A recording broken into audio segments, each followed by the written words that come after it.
नमस्कार। Vision IAS के news today के इस अंक में आप सभी का स्वागत है। इस अंक में हम आपके लिए लेकर आए हैं यूपीएससी परीक्षा की दृष्टि से महत्वपूर्ण कुछ अहम खबरें। इस अंक के साथ मैं हूँ दिव्या सिंह।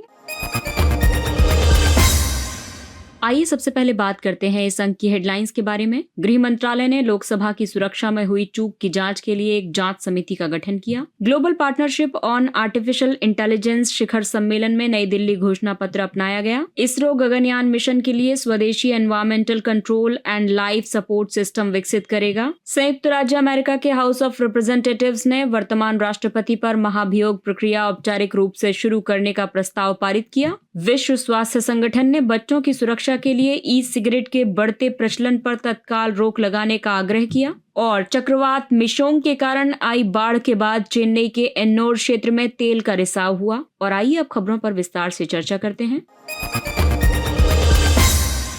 इस अंक की सबसे पहली खबर गृह मंत्रालय से संबंधित है। वैसे तो ये मामला संसद से जुड़ा हुआ है, लेकिन क्योंकि संसद की सुरक्षा का मामला है, इसलिए ये गृह मंत्रालय से जुड़ा हुआ है। तो गृह मंत्रालय ने लोकसभा की सुरक्षा में हुई चूक की जांच के लिए एक जांच समिति का गठन किया है। हाल ही में आपने देखा होगा कि दर्शक दीघा से 2 लोग संसद में प्रवेश कर गए और वहां पर हंगामा हो गया काफी। तो इससे ये पता चलता है कि जहां पर देश के चुने हुए प्रतिनिधि बैठते हैं, जहां से संसद से कानून बनते हैं और जहां पर सुरक्षा का प्रोटोकॉल इतना मजबूत होता है, ऐसी जगह पर भी जब सेंधमारी हो सकती है, सुरक्षा में चूक हो सकती है, तो हम आम जो जगह हैं या जो सार्वजनिक जगह हैं, वहां पर नागरिकों को कैसे सुरक्षित महसूस करवा सकते हैं। 2001 में भी संसद पर हमला हुआ था और उसी के 22वें शोक स्मृति वर्ष पर कुछ व्यक्ति दर्शक दीर्घा लांघकर सदन के बीच पहुंच गए। वहां उन्होंने नारेबाजी करते हुए पीला धुआं छोड़ने वाली गैस के केन फेंके। दिल्ली पुलिस ने आरोपियों पर गैर कानूनी गतिविधियां रोकथाम अधिनियम के तहत मामला दर्ज किया है। संसद की सुरक्षा संबंधी निगरानी और समन्वय के लिए संसदीय सुरक्षा सेवा राज्यसभा और लोकसभा की सुरक्षा बनाए रखने के लिए जिम्मेदार है।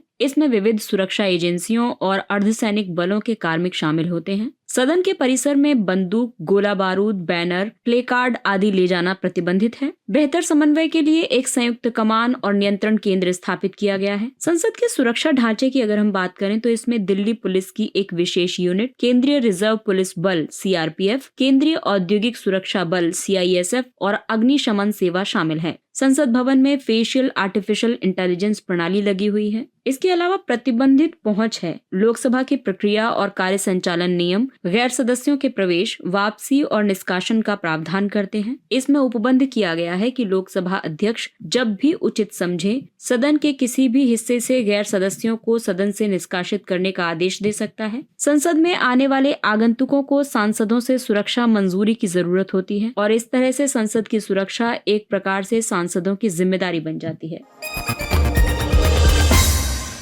और आइए बात करते हैं अगली खबर की। Global partnership on artificial intelligence शिखर सम्मेलन ने नई दिल्ली घोषणा पत्र अपनाया है। GPAI ने आर्टिफिशियल इंटेलिजेंस प्रणाली के विकास और उपयोग से उत्पन्न होने वाले जोखिमों को कम करने के लिए सर्वसम्मति से नई दिल्ली घोषणा पत्र को अपनाया है। इन जोखिमों में बेरोजगारी, पारदर्शिता की कमी आदि शामिल है। इससे पहले यूनाइटेड किंगडम में आयोजित United kingdom AI safety summit में ब्लेचली घोषणा पत्र पर हस्ताक्षर किए गए थे। ब्लेचली घोषणा पत्र में AI के संभावित जोखिमों से निपटने के लिए प्रयासों का समर्थन किया गया है। नई दिल्ली घोषणा पत्र के मुख्य बिंदुओं के मुताबिक इसमें कृषि क्षेत्र में AI नवाचार को एक नई प्राथमिकता प्राप्त विषय के रूप में शामिल किया गया है। इससे पहले GPAI के विषयों में स्वास्थ्य देखभाल, जलवायु कार्रवाई और एक आघात प्रतिरोधक समाज का निर्माण जैसे विषयों को शामिल किया गया था। ये घोषणा पत्र AI के क्षेत्र में सहयोग और समावेशन तथा AI पर गवर्नेंस फ्रेमवर्क बनाने पर केंद्रित होना चाहिए। घोषणा पत्र के अनुसार AI के उपयोग के लिए ग्लोबल फ्रेमवर्क कई बातों पर केंद्रित होना चाहिए, जैसे कि लोकतांत्रिक मूल्य और मानवाधिकार होना चाहिए। इसके अलावा व्यक्तिगत डेटा का संरक्षण होना चाहिए। AI के जिम्मेदारी पूर्ण, सतत और मानव केंद्रित उपयोग को बढ़ावा दिया जाए। AI नवाचार के लिए आवश्यक अति महत्वपूर्ण संसाधनों तक समान पहुंच को बढ़ावा देना चाहिए। इन संसाधनों में कंप्यूटिंग और उच्च गुणवत्ता वाले विविध डेटा सेट भी शामिल हैं। एआई के क्षेत्र में समावेशन को बढ़ावा दिया जाना चाहिए। इससे GPAI के दायरे से बाहर के देश, विशेष रूप से ग्लोबल साउथ के देश भी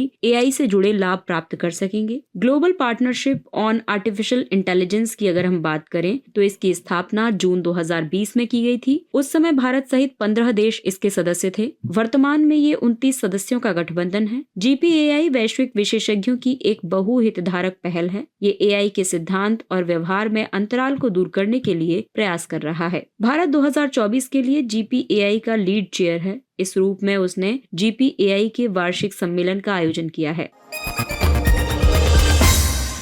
इसरो गगनयान मिशन के लिए स्वदेशी environmental control and life support system विकसित करेगा। ECLSS चालक दल से युक्त अंतरिक्ष यान की एक उपप्रणाली है। ये अंतरिक्ष में जीवन को संभव बनाने के लिए सभी जरूरी स्थितियां प्रदान करती है। ECLSS के कार्यों में मुख्य रूप से यान के भीतर वातावरण प्रबंधन, जल प्रबंधन, खाद्य आपूर्ति और अपशिष्ट प्रबंधन शामिल हैं। Environmental control and life support system में 3 मुख्य घटक होते हैं। एक है वाटर रिकवरी सिस्टम। ये अपशिष्ट जल के उपचार के माध्यम से और कैबिन ह्यूमिडिटी कंडेंसेंट से जल प्राप्त करके स्वच्छ जल प्रदान करता है। साथ ही ये यान से बाहर की गतिविधियों के लिए सदस्यों के लिए निर्मित सूट के अंदर मौजूद हाइड्रेशन सिस्टम से भी जल को पुनः प्राप्त करता है। इसके अलावा एयर रिवाइटलाइजेशन सिस्टम के तहत कैबिन में बहने वाली वायु को स्वच्छ बनाने का काम किया जाता है। वहीं ऑक्सीजन जनरेशन सिस्टम में ऑक्सीजन जनरेशन असेंबली और कार्बन डाइऑक्साइड रिडक्शन असेंबली शामिल है। स्वदेशी ECLSS का महत्व इसलिए भी है क्योंकि इस प्रणाली के सफल विकास से भारत के मानव युक्त अंतरिक्ष उड़ान कार्यक्रम गगनयान मिशन के संचालन में मदद मिलेगी। इससे मानव युक्त मिशनों के लिए विदेशी अंतरिक्ष एजेंसियों पर निर्भरता कम होगी। मानव युक्त मिशनों के लिए ज्ञान के साथ साथ डिजाइन क्षमता के विकास को भी बढ़ावा मिलेगा। उन्नत विज्ञान और अनुसंधान एवं विकास गतिविधियों में रोजगार सृजन और मानव संसाधन विकास संभव होगा। गगनयान मिशन के तहत पृथ्वी की निचली कक्षा में मानव युक्त अंतरिक्ष उड़ान क्षमता का प्रदर्शन किया जाएगा। इस मिशन के तहत 3 सदस्यों के चालक दल को 400 किलोमीटर की ऊंचाई पर स्थित कक्षा में भेज दिया जाएगा। साथ ही उन्हें सुरक्षित रूप से पृथ्वी पर वापस भी लाया जाएगा। इस मिशन की अवधि 3 दिन है। गगनयान मिशन को LVM-3 से प्रक्षेपित किया जाएगा। इस यान में ठोस चरण, तरल चरण और क्रायोजेनिक चरण वाले इंजन होंगे। संयुक्त राज्य अमेरिका के हाउस ऑफ रिप्रेजेंटेटिव ने वर्तमान राष्ट्रपति पर महाभियोग प्रक्रिया औपचारिक रूप से शुरू करने का प्रस्ताव पारित किया। आइए अब हम बात करते हैं भारत और अमेरिका में महाभियोग प्रक्रियाओं के बीच तुलना से। संयुक्त राज्य अमेरिका में किन पर महाभियोग चलाया जा सकता है? तो यहाँ पर राष्ट्रपति, उपराष्ट्रपति और सभी सिविल अधिकारियों पर महाभियोग चलाया जा सकता है, जबकि भारत में केवल राष्ट्रपति पर ही महाभियोग चलाया जा सकता है। राष्ट्रपति पर संविधान के अनुच्छेद 61 के तहत महाभियोग की प्रक्रिया शुरू की जा सकती है। अमेरिका में महाभियोग का आधार है राजद्रोह, रिश्वतखोरी या अन्य गंभीर अपराध और दुराचार, जबकि भारत में संविधान के अतिक्रमण पर महाभियोग चलाया जाएगा। अमेरिका के हाउस ऑफ रिप्रेजेंटेटिव्स में ये प्रक्रिया है कि हाउस ऑफ रिप्रेजेंटेटिव्स का कोई भी सदस्य इसके लिए संकल्प प्रस्तुत कर सकता है। उसके बाद संकल्प पारित होने के लिए हाउस ऑफ रिप्रेजेंटेटिव्स को साधारण बहुमत की जरूरत पड़ती है। महाभियोग पर सुनवाई के लिए पीठासीन अधिकारी होते हैं, जो कि संयुक्त राज्य अमेरिका का मुख्य न्यायाधीश होता है। जबकि भारत में अगर हम इस प्रक्रिया को देखें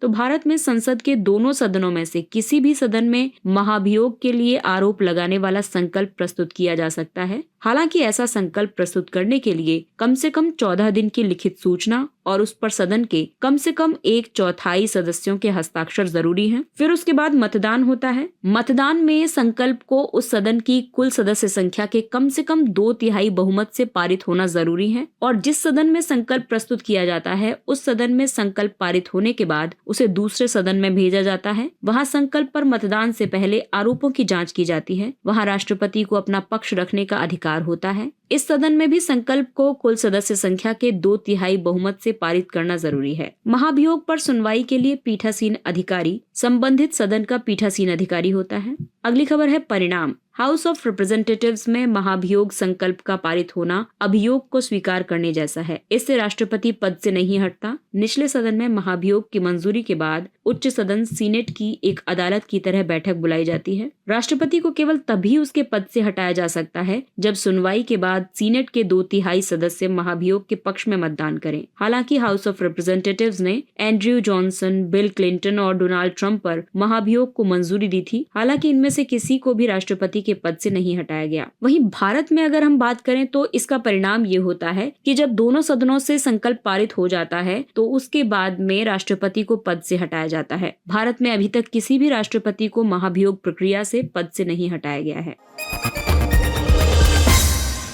और आइए बात करते हैं एक बहुत महत्वपूर्ण खबर की। WHO ने बच्चों की सुरक्षा के लिए ई सिगरेट के बढ़ते प्रचलन पर तत्काल रोक लगाने का आग्रह किया है। ई सिगरेट में एक तरल पदार्थ होता है। ये तरल पदार्थ एक कॉइल की मदद से गर्म होकर एरोसोल उत्पन्न करता है। इस एरोसोल को उपयोगकर्ता सांस द्वारा अंदर ले जाता है। उसके बाद में ये ई तरल पदार्थ निकोटीन युक्त या फिर निकोटीन रहित हो सकते हैं। हालांकि इनमें तंबाकू नहीं होता है, लेकिन आमतौर पर इन तरल पदार्थों में योजक, फ्लेवर और रसायन का उपयोग किया जाता है जो कि विषाक्त हो सकते हैं। ई सिगरेट को vape pen, vapes, electronic nicotine delivery system, electronic non nicotine delivery system आदि के रूप में भी जाना जाता है। WHO के मुताबिक सोशल मीडिया और इन्फ्लुएंसर्स के कारण बच्चों में ई सिगरेट का प्रचलन बढ़ रहा है। वयस्कों की तुलना में 13 से 15 वर्ष के बच्चे अधिक मात्रा में ई सिगरेट का सेवन कर रहे हैं। 2017 से 2022 के दौरान 16 से 19 साल के किशोरों के बीच ई सिगरेट के सेवन की दर लगभग दोगुनी हो गई है। ई सिगरेट के और भी कई प्रभाव हो सकते हैं, जैसे कि तंबाकू की लत छोड़ने के लिए ई सिगरेट के उपयोग को प्रभावी नहीं पाया गया है। निकोटीन युक्त ई सिगरेट के सेवन से अत्यधिक लत का खतरा हो सकता है।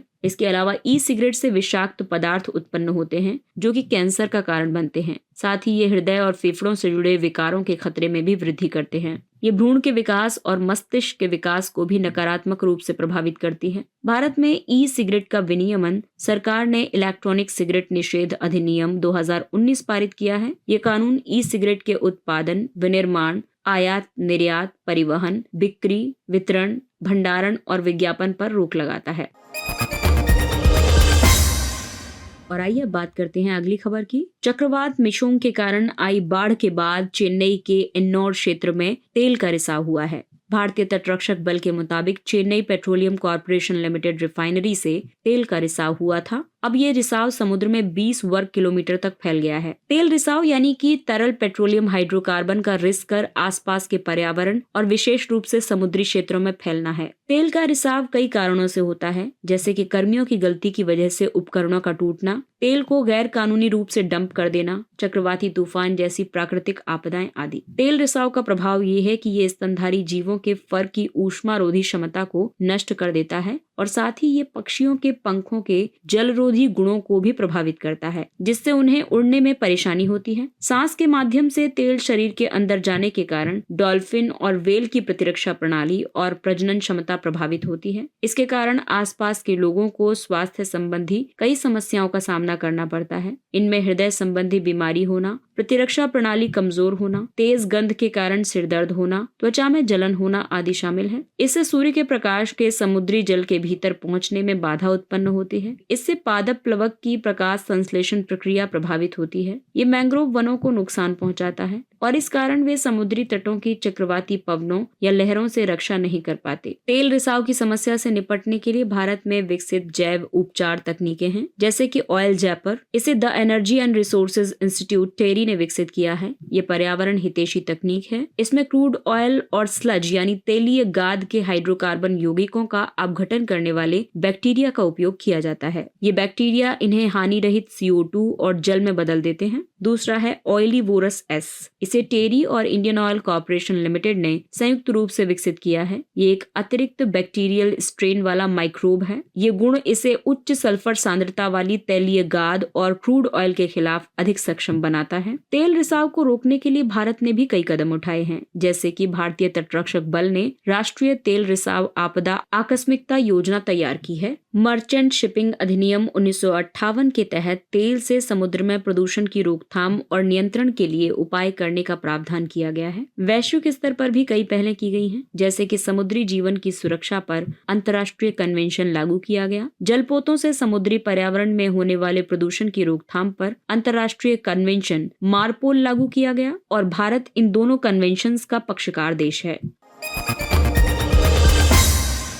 और आइए बात करते हैं कुछ अन्य महत्वपूर्ण सुर्खियों के बारे में। मूविंग ऑफ इंफॉर्मेशन सिस्टम मोइस, केंद्रीय मोटर वाहन नियम तकनीकी स्थायी समिति और ऑटोमोटिव उद्योग मानक समिति ने वाहनों के लिए मोइस पर एक मानक तैयार करने का काम शुरू किया है। मोइस वाहन के आगे ब्लाइंड स्पॉट के निकट पैदल चलने वालों और साइकिल चालकों की उपस्थिति का पता लगाने तथा वाहन के ड्राइवर को सूचित करने की एक प्रणाली है। जरूरत पड़ने पर मोइस चालक को संभावित टक्कर के बारे में चेतावनी दे सकता है। मोइस का लाभ ये है कि ये सड़क के सभी उपयोगकर्ताओं के लिए यातायात सुरक्षा बढ़ाती है। इसके अलावा टक्कर जैसी दुर्घटनाओं की रोकथाम संभव है।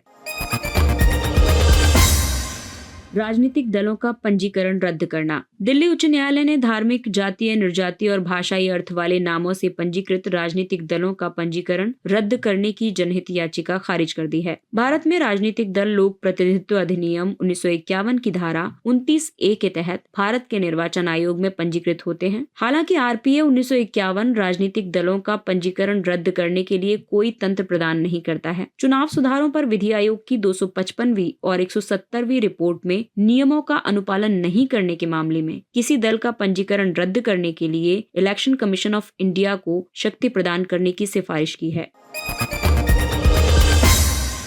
अगला टॉपिक है असिमेट्रिक फेडरलिज्म, असममित संघवाद। एक हालिया फैसले में सुप्रीम कोर्ट ने माना है कि अनुच्छेद 370 असममित संघवाद की एक विशेषता से युक्त है। उसमें संप्रभुता का गुण विद्यमान नहीं है। संघवाद शासन की एक प्रणाली है। इस प्रणाली में एक केंद्रीय प्राधिकरण और देश की अलग अलग घटक इकाइयों के बीच शक्तियों का विभाजन किया जाता है। असममित संघवाद का मतलब एक संघ का निर्माण करने वाली इकाइयों के बीच राजनीतिक, प्रशासनिक और वित्तीय क्षेत्रों में असमान शक्तियों एवं संबंधों पर आधारित संघवाद है। भारत को असममित संघ कहा जाता है और ऐसा इसलिए कहा जाता है क्योंकि यहाँ कुछ राज्यों या राज्य क्षेत्रों के लिए संविधान में विशेष प्रावधान किए गए हैं। संसद सदस्यों या सांसदों का निलंबन। लोकसभा के 13 सदस्यों को उनके खराब व्यवहार के कारण निलंबित कर दिया गया है। लोकसभा की प्रक्रिया और कार्य संचालन नियम के तहत कई नियम निर्धारित किए गए, जैसे कि नियम 373 ये कहता है कि यदि किसी सदस्य के आचरण से बहुत ज्यादा अव्यवस्था हो रही है तो अध्यक्ष उसे तुरंत सदन से चले जाने और उस दिन की शेष बैठक से अनुपस्थित रहने का निर्देश दे सकते हैं। नियम 374 के तहत अध्यक्ष जरूरत पड़ने पर उस सदस्य का नाम ले सकता है जो अध्यक्ष पीठ के प्राधिकार की उपेक्षा करता है या जानबूझकर सभा के कार्य में बाधा डालता है। जब किसी सदस्य को संकल्प स्वीकार करके सदन से निलंबित कर दिया जाता है तो उसे तुरंत सभा परिसर में बाहर जाना पड़ता है। नियम 374A के तहत अगर कोई सदस्य जानबूझकर अव्यवस्था उत्पन्न करता है तो अध्यक्ष द्वारा उसका नाम लिए जाने मात्र से ही वो लगातार 5 बैठकों के लिए अथवा संबंधित सत्र की शेष बैठकों के लिए निलंबित हो जाता है। अगला टॉपिक है अर्बीसाइड। इजराइल द्वारा गाजा के अस्पतालों, बेकरियों और स्कूलों पर हमले को कई कार्यकर्ताओं ने अर्बीसाइड कहा है। अर्बीसाइड लैटिन भाषा के सिटी किलिंग का पर्यायवाची है। सिटी किलिंग का मतलब है किसी शहर में बनी अवसंरचना पर एक निश्चित पैटर्न पर और सोच विचार कर हिंसक हमलों को अंजाम देना। विद्वानों ने यूगोस्लाविक युद्धों के दौरान बाल्कन कस्बों के व्यापक विनाश का वर्णन करने के लिए इस शब्दावली का इस्तेमाल किया था। ये अवधारणा केवल शहरों को भौतिक रूप से नष्ट करने तक ही सीमित नहीं है, बल्कि इसका विस्तार शहर की संरचना में निहित स्मृतियों, पहचानों और संस्कृतियों को खत्म करने तक है। तो अब तक आपने जेनिसाइड, सुसाइड, होमिसाइड ये सब सुना होगा, लेकिन अर्बीसाइड ये नया एक वर्ड है, तो आप इसको जरूर याद रखिएगा अर्बीसाइड क्या होता है। अगली खबर है इन्वर्टेड ड्यूटीज, IDs। वाणिज्य और उद्योग मंत्रालय ने आईडीज से संबंधित समस्याओं के समाधान के लिए केंद्रीय वित्त मंत्रालय को वस्तुओं की एक सूची सौंपी है। इन्वर्टेड ड्यूटी कराधान प्रणाली का एक प्रकार है। इसमें किसी कच्चे माल के आयात पर तुलनात्मक रूप से ज्यादा कर लगाया जाता है, जबकि उस कच्चे माल से तैयार उत्पादों पर कम कर लगाया जाता है। उदाहरण के लिए प्राकृतिक रबड़ पर 20% कर लगाया जाता है, वहीं प्राकृतिक रबड़ से तैयार टायर पर 10% कर लगाया जाता है। भारत द्वारा अपने साझेदार देशों के साथ मुक्त व्यापार समझौते करने की वजह से भी इन्वर्टेड ड्यूटी की समस्या रही है। इन्वर्टेड ड्यूटी का प्रभाव ये होता है कि इससे मेक इन इंडिया पहल हतोत्साहित होती है। ऐसा इसलिए क्योंकि कम कर होने की वजह से फिनिश्ड गुड्स का ज्यादा आयात किया जाता है। ये भारत से निर्यात होने वाली वस्तुओं को महंगा बनाती है। इससे वे विदेश में अपने सस्ते विकल्पों से प्रतिस्पर्धा नहीं कर पाती हैं। वहीं देश में फिनिश्ड वस्तुओं के उत्पादन में गिरावट के कारण कर राजस्व भी कम हो सकता है। अगला टॉपिक है haemophilia. Haemophilia and health collective of north ने भारत में हीमोफीलिया से पीड़ित व्यक्तियों के उपचार के लिए नए दिशा निर्देश प्रस्तावित किए हैं। हीमोफीलिया रक्तस्राव संबंधी दुर्लभ विकार है। इस बीमारी में रक्त का थक्का ठीक से नहीं जमता है। यह आमतौर पर x linked recessive inheritance pattern के साथ विरासत में मिलता है। एक्स लिंक्ड इनहेरिटेंस की एक विशेषता ये भी है कि पिता अपने पुत्र को एक्स लिंक्ड लक्षण ट्रांसफर नहीं करता है। ये उन जीनों में से एक जीन में उत्परिवर्तन की वजह से होता है जो रक्त का थक्का बनाने के लिए आवश्यक क्लॉटिंग फैक्टर प्रोटीन बनाने का निर्देश देते हैं। ये जीन एक्स गुणसूत्र पर स्थित होता है। इसमें भी एक्वायर्ड हीमोफीलिया एक अलग तरह की बीमारी है जो वंशानुगत नहीं है।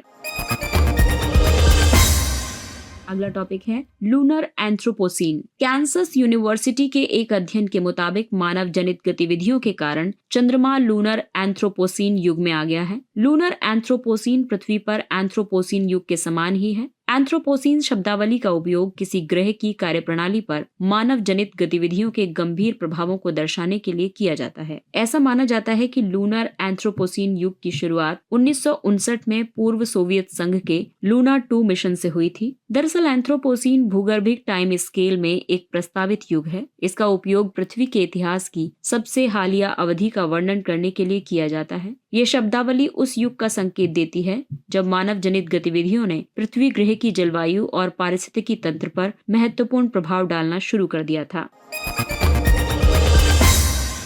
और आइए अब चर्चा करते हैं सुर्खियों में रहे व्यक्तित्व के बारे में। बाबा राघव दास। हाल ही में बाबा राघव दास की जयंती मनाई गई। वे पूर्वांचल के गांधी के नाम से भी प्रसिद्ध थे। उनका जन्म महाराष्ट्र के पुणे शहर में हुआ था। उनके गुरु का नाम योगीराज अनंत महाप्रभु था। 1921 में गांधी जी ने अपनी गोरखपुर यात्रा के दौरान उन्हें बाबा कहकर संबोधित किया था। बाबा राघव दास ने 1930 की दांडी यात्रा के दौरान गांधी जी का साथ दिया। उन्होंने विनोबा भावे के भूदान आंदोलन में भी भाग लिया। उन्होंने उत्तर प्रदेश के देवरिया में कुष्ठ रोग आश्रम और डिग्री कॉलेज खोले थे। वे 1948 में विधानसभा के सदस्य भी रहे थे। बाबा राघव दास सहानुभूति, करुणा और देशभक्ति की प्रतिमूर्ति थे।